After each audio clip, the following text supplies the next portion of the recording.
نحمده ونصلي على رسوله الكريم أما بعد فأعوذ بالله من الشيطان الرجيم بسم الله الرحمن الرحيم قال الله تبارك وتعالى في الكتاب المبين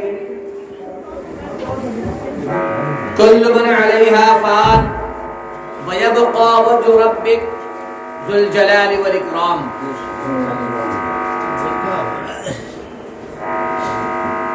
صدق الله مولانا العظيم وصدق رسوله النبي الأمين المتين الكريم ونحن على ذلك لمن الشاهدين والشاكرين والحمد لله رب العالمين.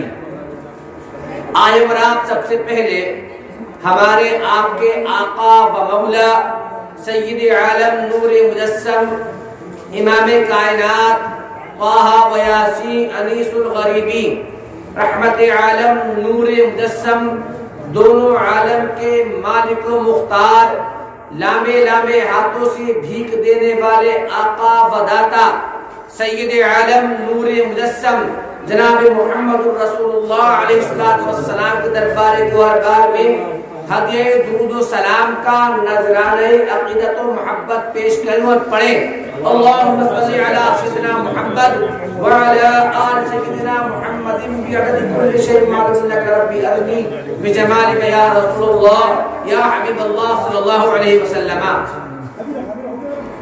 سہانی بہت قبر کی رات ہوگی.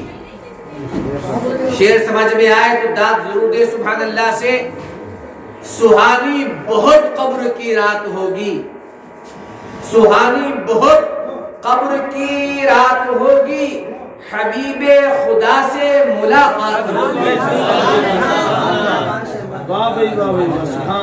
سہانی بہت قبر کی رات ہوگی, سہانی بہت قبر کی رات ہوگی, حبیب خدا سے ملاقات ہوگی اور مٹائے گی جو قبر کی ظلمتوں کو, مٹائے گی جو قبر کی ظلمتوں کو, حبیب خدا آپ کی ذات ہوگی, حبیب خدا آپ کی ذات ہوگی.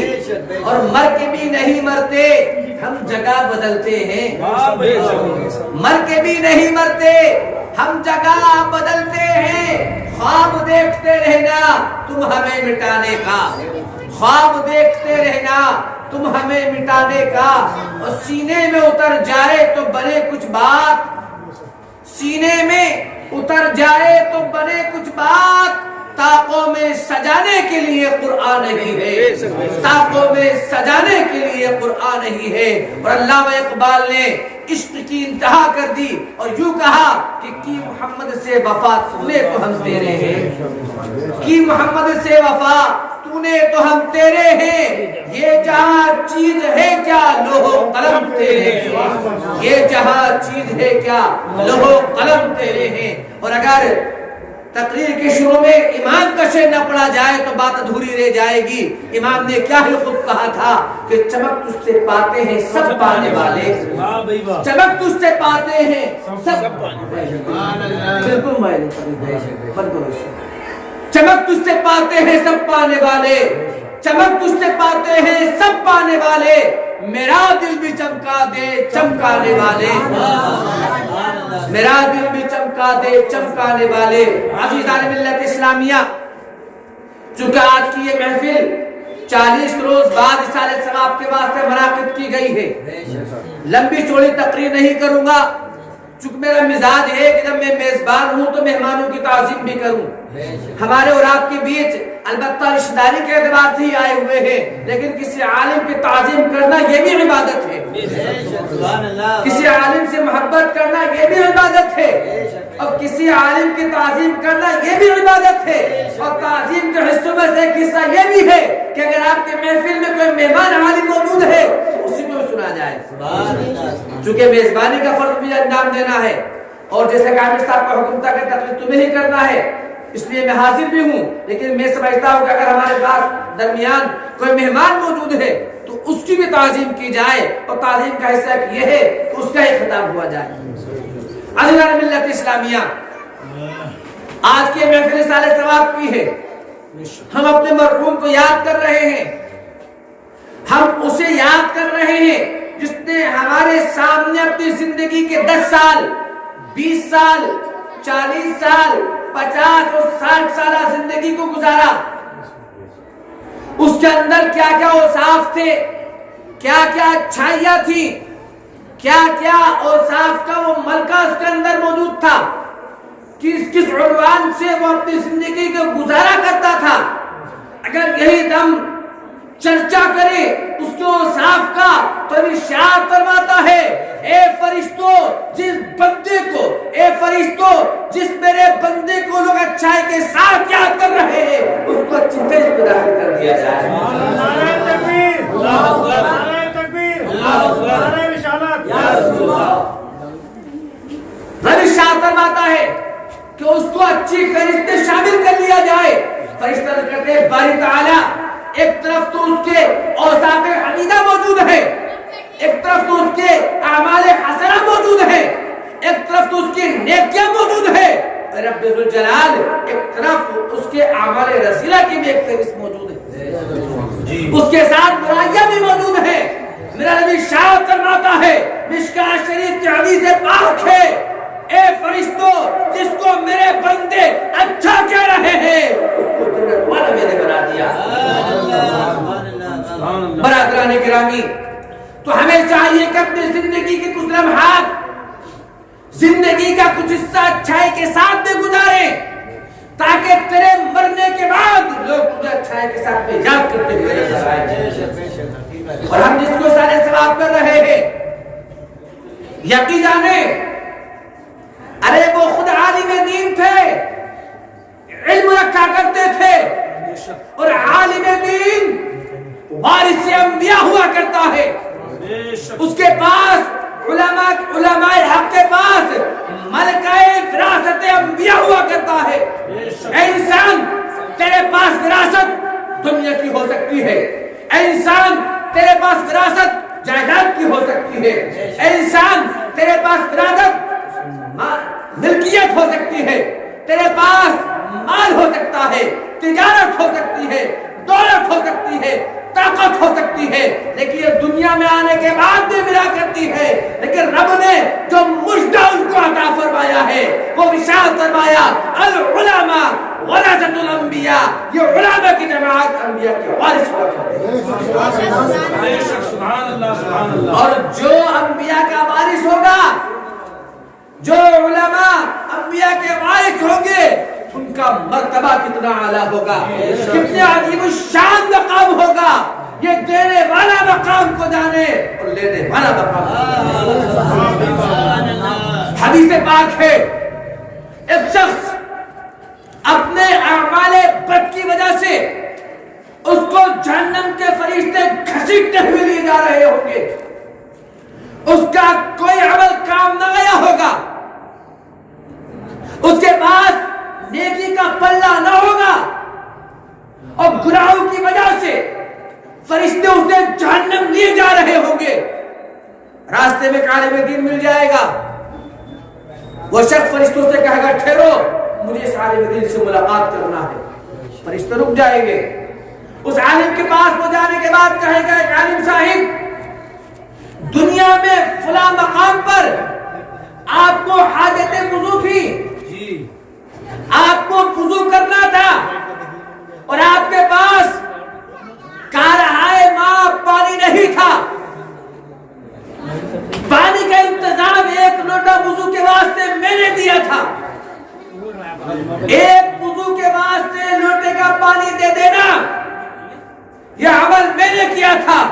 اور عالم صاحب میں نے کوئی اس کی اجرت نہ لی تھی, میں نے ایک لوٹا پانی کی کوئی اجرت آپ سے نہ لی, کوئی بدلہ نہ لیا تھا, کوئی مال درہم نہ لیے تھے, بس گزر گیا. وہاں مجھے تمہاری کسی بدلے کی ضرورت نہ تھی, نہ مال چاہیے تھا, نہ دولت چاہیے تھی, نہ سرپرستی چاہیے تھی, وہاں کچھ نہ لیا تھا. آج میدان محشر میں ایک لوٹے پانی کا بدلہ چاہتا ہے. وہاں کچھ نہ لیا تھا, آج بدلہ چاہتا ہوں. یہ کہاں بات ہو رہی ہے؟ یہ میدان محشر میں بات ہو رہی ہے. کیا چاہتا ہے؟ جہنم جا رہا ہوں. اعمال صالحہ نہیں ہے. میرے روزے میرے کام نہ آئے, میری زکات میرے کام نہ آئی, میرا حج میرے کام نہ آیا, میری تلاوت میرے کام نہ آئی, دنیا کا کوئی عمل میرے کام نہیں آیا. خدا پاک نے جہنم نصیب کر دیا. جہنم جا رہا ہوں. بدلہ ایک لوٹے پانی کا یہ چاہیے, جہنم جا رہا ہوں. جنت کا پروانہ عطا فرما. یہ کسی نبی سے بات نہیں ہو رہی, یہ امام الرسول سے بات نہیں ہو رہی, ایک عام عالم دین سے بات ہو رہی ہے. گویا کہ جہنم میں جانے والے کا عقیدہ یہ ہے کہ عالم جب جس کے واسطے بخشش کا پروانہ عطا کر دیا کرتا ہے, سفارش کر دیا کرتا ہے, رب ایک عالم کی سفارش کو قبول فرما سکتا ہے. جب ایک عالم کی سفارش کو قبول فرما سکتا ہے تو امام الرسول کی سفارش کو قبول فرمائے. اللہ اکبر. بدلہ چاہتا ہوں. جہنم جا رہا تھا, جہنم کا پروانہ ملا ہے, جہنم کا ٹکٹ ملا ہے, جنت کا پروانہ چاہیے, جنت جانا چاہتا ہوں. اللہ اکبر. یہ عالم دین رب کے حضور دعا کرے گا, عرض کرے باری تعالیٰ میں نے علم حاصل کرا تھا تیری شان کے لیے, دنیا میں بیان کیا تھا تیری شان کو. اے مالک یہاں پر ایک بدلہ چاہتا ہے, جہنم جا رہا ہے, جنت کا پروانہ عطا فرما دے. ربی شاہ فرمائے گا اے فرشتوں سنو سنو, ٹھہرو ٹھہرو, ارے جہنم نہ کا جانا اس کی سفارش ایک عالم نے کر دی ہے, ہم اس کی توبہ کو رد نہیں فرمائیں گے, ہم اس کی توبہ کو رد نہیں فرمائیں گے. ایک عالم کی توبہ کے توسل سے اور اس کے سفارش کے توسل سے جہنم جانے والا تیرا پارا ہو جائے گا. نعرہ تکبیر, نعرہ رسالت, نعرہ رسالت, نعرہ غوث. رب نے ارشاد فرمایا هل يستوي الذين يعلمون والذين لا يعلمون. اہل علم اور غیر علم برابر نہیں ہو سکتے. علماء کی جماعت اور غیر عالم کی جماعت برابر نہیں ہو سکتے. رب نے علماء کا اونچا مقام عطا فرمایا ہے, اور کتنا اونچا دیا, کتنا اونچا دیا, کہاں کہاں اونچا دیا. ارشاد فرمایا میرے آقا امام الرسول طہ و یاسین انیس الغریبی رحمت عالم نور منسم جناب محمد رسول ارشاد فرماتے ہیں جس نے عالم کو دیکھا اس نے مجھے دیکھا, جس نے عالم کی زیارت کی اس نے نبی کی زیارت کی, اور جس نے کسی عالم کا مصافحہ کیا عالم دین سے, آقا ارشاد فرماتے ہیں اس نے مجھ سے مصافحہ کیا. بڑے خوش نصیب ہیں آپ لوگ, بڑے باعظمت ہیں آپ لوگ کہ کوئی ان کا بیٹا بیٹا ہے, کوئی ان کا داماد ہے, کوئی بھائی ہے, کوئی بھتیجا ہے, انہوں نے سب ان کی صحبت میں رہے ہوئے لوگ ہیں. زبان کے اعتبار سے, صحبت کے اعتبار سے, انسان دنیا میں اعتبار سے چاہے کچھ انداز رکھتا ہو, لیکن خدا کی قسم جس کو منصب رب عطا فرما دے, جس کو خدا پاک اونچا مقام عطا فرما دے, کوئی اس کے مقابل نہیں ہو سکتا. سب سے اونچا مرتبہ عالم دین کا ہے. اور یہ میں نہیں کہتا هل يستوي الذين يعلمون والذين لا يعلمون, اہل علم اور غیر علم برابر نہیں ہو سکتے. یہ میرے رب کا حکم ہے. عزیزان ملت اسلامیہ, آخری چند جملوں کے بعد اپنی بات کو رخصت ہو جاؤں گا. اپنے والدین کی تعظیم کریں. بڑے خوش نصیب ہیں وہ لوگ جن کو والدین کی خدمت کرنے کا دنیا میں موقع مل جائے. بے شک اس سے بڑا دنیا کے اندر کوئی دوسرا نہیں ہو سکتا. راحت اندوری کا ایک شعر ہے, کسی کے حصے میں دکا آئے کسی کے حصے میں مکہ آیا, کسی کے حصے میں دکا آئی کسی کے حصے میں مکہ آیا, میں گھر میں چھوٹا تھا میرے حصے میں ماں آئی. ماں کی عظمت, باپ کی عظمت دنیا میں اس سے بڑھ کر کوئی دوسری عظمت نہیں.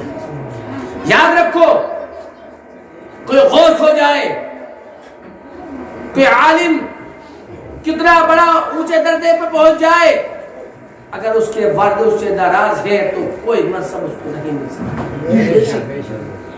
وبالوالدین احسانا، اپنے والدین کے ساتھ احسانی سلوک کرو۔ احسانی سلوک کا درجہ کیا ہے؟ علماء یہاں موجود عالم دین، رب نے ارشاد فرمایا واقیموا الصلاۃ، نماز پڑھو۔ نماز پڑھنے کا طریقہ نہیں بتایا، بس نماز پڑھو۔ جی کیسے پڑھو؟ ہمیں تشریح میں جانا پڑے گا۔ وآتوا الزکات، زکات کو دو۔ کس انداز سے دو؟ قرآن میں نہیں، ہمیں تشریحات میں جانا پڑے گا، راستہ بدلنا پڑے گا۔ واتموا الحج، حج کو ادا کرو۔ انداز کیا ہوگا؟ راستہ بدلنا پڑے گا پوچھنے کے لیے۔ لیکن والدین کے ساتھ میں کیسے حسن سلوک کرو؟ قرآن نے وضاحت کے ساتھ ارشاد فرمایا وبالوالدین احسانا اما یبلغن عندک الکبر، اگر وہ دونوں کے دونوں وہ اگر بوڑھے ہو جائیں، عندک الکبر، تیرے پاس تیرے ماں باپ اور بوڑھے ہو جائیں، احدہما، دونوں میں سے ایک بوڑھا ہو جائے، او کلاہما، یا دونوں کے دونوں بوڑھے ہو جائیں۔ وضاحت تو دیکھیں قرآن کریم کی، ایک ایک لفظ کو چن چن کے الگ الگ بیان فرما رہا ہے، ایک ایک حرف بحرف خدا پاک خود واضح کر کے ارشاد فرماتا ہے احدہما او کلاہما، اگر دونوں میں سے ایک بوڑھا ہو جائے یا دونوں کے دونوں بوڑھے ہو جائے، فلا تقل لہما اف، لفظ دیکھیں کیا ارشاد فرمایا، فلا تقل لہما اف، ان کے حضور، ان کے دربار میں، والدین کے پاس، ان کے منصب کے اعتبار سے جب ان کے حضور جاؤ، اپنے والدین کی پیشانی کو دیکھو، اپنے باپ کے چہرے کو دیکھو، اپنی ماں کے چہرے کو دیکھو، ان کے روبرو جب آ جاؤ، اف تک نہ کہو، اف تک نہ کہو، ولا تنہرہما، اور جھڑکو مت۔ ایک ایک لفظ کو رب ارشاد فرماتا ہے وضاحت کے ساتھ، ان سے اف تک نہ کہو، ولا تنہرہما، ان کو جھڑکو مت۔ پھر کیا کرو؟ وقل لہما قولا کریما، نرمی والی گفتگو کرو۔ کیا وہ زمانہ اپنا بھول گیا؟ 3 سالہ تیری عمر تھی، 4 اور 5 سالہ تیری عمر تھی، تیری باپ کے جیب میں تیری بات کو پورا کرنے کے واسطے پیسے نہیں ہوا کرتے تھے، اور تو نے ایسے ماحول میں اگر کسی چیز کی ضد کر لی تو خدا کی قسم تیرے باپ نے اپنی جیب کے حالات کو نہیں دیکھا، حالات کو برقرار رکھنے کے بعد بھی تیری آس کو پورا کرنے کی۔ کیا تو نے یہ نہیں دیکھا کہ تیری ماں روٹیاں بناتی ہوتی تھی، اور روٹی بنانے کا منصب پاک ہاتھ ہوا کرتے تھے، اس کا ہاتھ پاک، اس کے کپڑے پاک ہوا کرتے تھے، اور جب تجھے ایسے وقت میں حاجت صغرا یا کبرا ہوا کرتی تھی، جملے آسانی کے ساتھ میں کہہ دوں، تجھے پیشاب یا پیخانہ آیا کرتا تھا تو روٹی کو چھوڑنے کے بعد میں تجھے غلاس سے پاک کر دیا کرتا تھا۔ کیا تو نے یہ نہیں دیکھا کہ جاڑوں کی طویل راتیں ہوا کرتی تھی اور تو بستر کو گیلا کر دیا کرتا تھا، تو تیری ماں اس گیلے بستر میں خود لیٹنا برداشت کیا کرتی تھی اور سکون کے ساتھ میں بستر راحت پر سلایا کرتی تھی۔ تو جب بولتا نہیں تھا، تیری عمر بولنے کی نہیں تھی، اور جب تیرے پیٹ میں درد ہوا کرتا تھا تو تیرا چہرہ دیکھ کر تیری ماں تیرے پیٹ کے درد کو محسوس کر لیا۔ جب تجھے بھوک لگا کرتی تھی، تیری 6 ماہ اور 3 ماہ کی عمر ہوتی تھی، تو ماں تیرے رونے کا انتظار نہ کرتی تھی، وہ پیٹاس جایا کرتی تھی کہ میرا لال اب بھوکا ہو چکا ہے۔ کیا تجھے معلوم نہیں تھا کہ جب رات کو تو جاگا کرتا تھا اور تیری آنکھ کھل جاتی تھی تو تیری آنکھ کھلنے سے پہلے تیری ماں تیری خدمت کے واسطے بیدار ہوا کرتی تھی؟ کیا تجھے معلوم نہیں تھا کہ جب تو رات میں ایک آنکھ بھرا کرتا تھا تو آنکھ تو تیری ایک ہوا کرتی تھی، تیری ماں رات و رات جا کر گزار دیا کرتی تھی؟ کیا تجھے معلوم نہیں تھا کہ جب تو شہر سے دوسرے شہر جایا کرتا ہے، اور تیری جب چھوٹی عمر ہوتی ہے، جب تجھے کوئی تکلیف وہاں ہوا کرتی ہے تو خدا کی قسم ملو دور تیری ماں تم سے تڑپ جایا کرتی ہے۔ دنیا میں سب سے بڑی عبادت اگر کوئی ہے، دنیا میں سب سے تکریم اور عزت والی کوئی عبادت ہے تو ماں کا چہرہ دیکھنا۔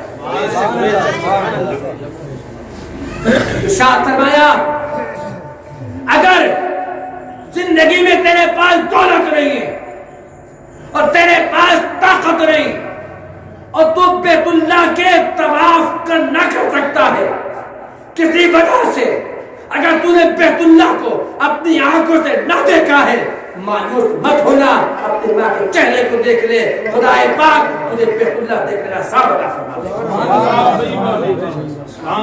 اپنی ماں کی تعظیم کرو، اپنے باپ کی تعظیم کرو، دنیا میں سب کچھ تمہیں دنیا میں ہی مل جائے گا۔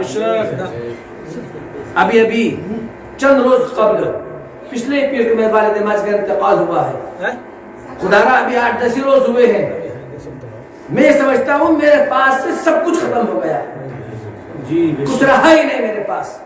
حالانکہ والد ماجد کی صرف سرپرستی تھی، سب گھریلو انتظامات ہم خود کیا کرتے تھے، لیکن اب ایسا لگتا ہے 8 دن کے اندر ہی 4-6 دن تو محسوس نہیں ہوا جب مہمان گھر پہ رہے، اور جب گھر خالی ہوا تو خدا کی قسم ایسا لگتا ہے اب دنیا میں کچھ رہا ہی نہیں ہمارے لیے۔ تو میرے بھائیوں، جن کے والدین ہیں یا والدین میں سے ایک ہے تو اس کی تعظیم کرو۔ دنیا میں یہ دولت مول نہیں ملا کرتی، دنیا میں دولت دوبارہ نہیں ملا کرتی ہے۔ خدا را یہ تعظیم تمہیں دنیا کی ہر سلطنت عطا فرما دے گی۔ اور یاد رکھو ایک باپ اور ماں ہی ہے تو یہ چاہتی ہے کہ میرا بیٹا مجھ سے زیادہ ترقی کرے۔ بھائی بھائی کی طرف کسے جل سکتا ہے، دوست دوست کی طرف کسے جل سکتا ہے، رشتہ دار کی طرف کسے جل سکتا ہے، لیکن ماں باپ ایک ایسی دولت ہے تو یہ چاہتے ہیں دنیا کے اندر اگر چاند سے اونچا جانے کی طاقت رکھتا ہے تو میری اولاد چلی جائے۔ چند باتیں آپ کے سامنے عرض کرنا تھی۔ اللہ تبارک و تعالی ہمارے محفل کو قبول فرمائے، اور جو کچھ میں نے کہا اس میں غلط ہو اس کو معاف فرمائے۔ استغفر اللہ ربی من کل ذنب و اتوب الیہ۔ السلام علیکم۔